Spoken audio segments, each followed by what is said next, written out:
think that we need to take it further. You know, you have lots of crime groups. You got Crime Stoppers, Crime Alert, Crime Watch. We need to coordinate all of the various crime groups. We need to really involve the residents in each of the neighborhoods a lot more.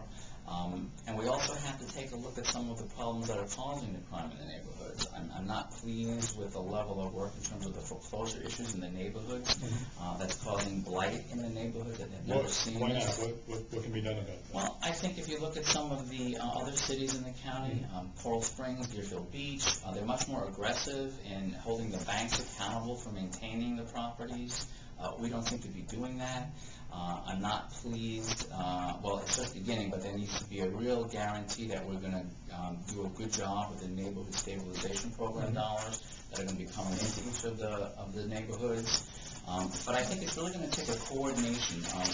Tackling crime is probably going to be a growing issue in 2009 because of the economy, and we need to bring all of the players together, all the crime groups together, and grow that street crimes unit. And the police department must be allowed to function with the leadership of the professionals, not the micromanagement of city government. Let's go with the people that are hired to do that work and give them the resources that they need. Okay. And the second item was, there was crime.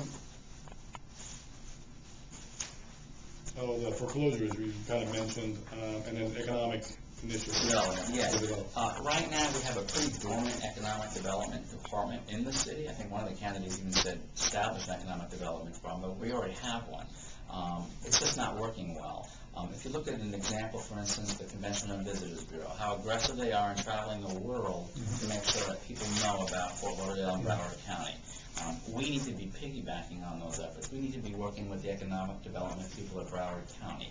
There are other agencies out there that we could partner with that we're not doing a good job. I'm concerned that as the property tax base dwindles as the years approach, we are not looking at alternative sources, dedicated sources of revenue that are going to help us maintain the services. What should we be looking at? Well, I would like to look at more public-private partnerships. For instance, if you look right down over here, Nova Southeastern has gotten actively involved with the Museum of Art. That's a great partnership. If you look at some of our potential, we have a port. We have a port where major cruise ship industries come in, and supposedly 1 million people come through Fort Lauderdale, but we're not capturing them. We're not doing enough to keep them here. I'll give you an example. Royal Caribbean now is establishing an aqua theater program on these mega ships. Why aren't we turning the Swimming Hall of Fame into a training ground for those artists? Why aren't we making the Swimming Hall of Fame a tourist draw, a local draw? Right now that facility loses over $1 million a year. It's only used by private swim teams. The city subsidizes them to the tune of $10,000 a year per swimmer.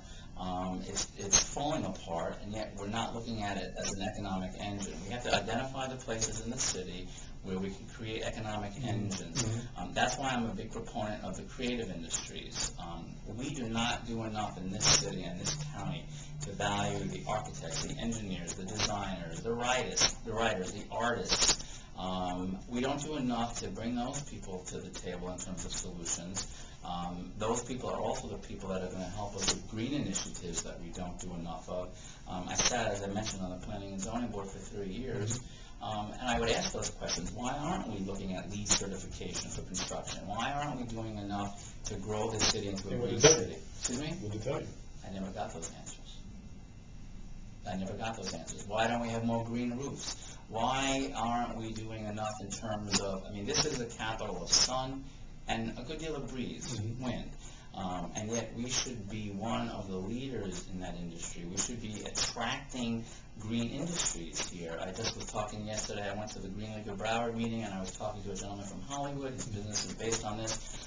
We're not doing enough to grow that industry, and we are the perfect place. Miami is light years ahead of us when it comes to green industry businesses that we could be setting up a corridor. As part of that economic development, I think that we're not doing a good enough job in the Northwest CRA. I don't know what we're doing with those dollars, but some of the initiatives that they've been talking about in that part of the city have never come to fruition. I'd like to actually see that CRA extended along the 13th Street corridor. The 13th Street corridor is a major artery that runs through 4 neighborhoods in my district. Poinsettia Heights, Lake Ridge, Middle River, South Middle River. Right now, that street is in desperate need of attention, and tax dollars need to be used to be kept there to grow it. That would be a perfect corridor for a green initiative. Okay.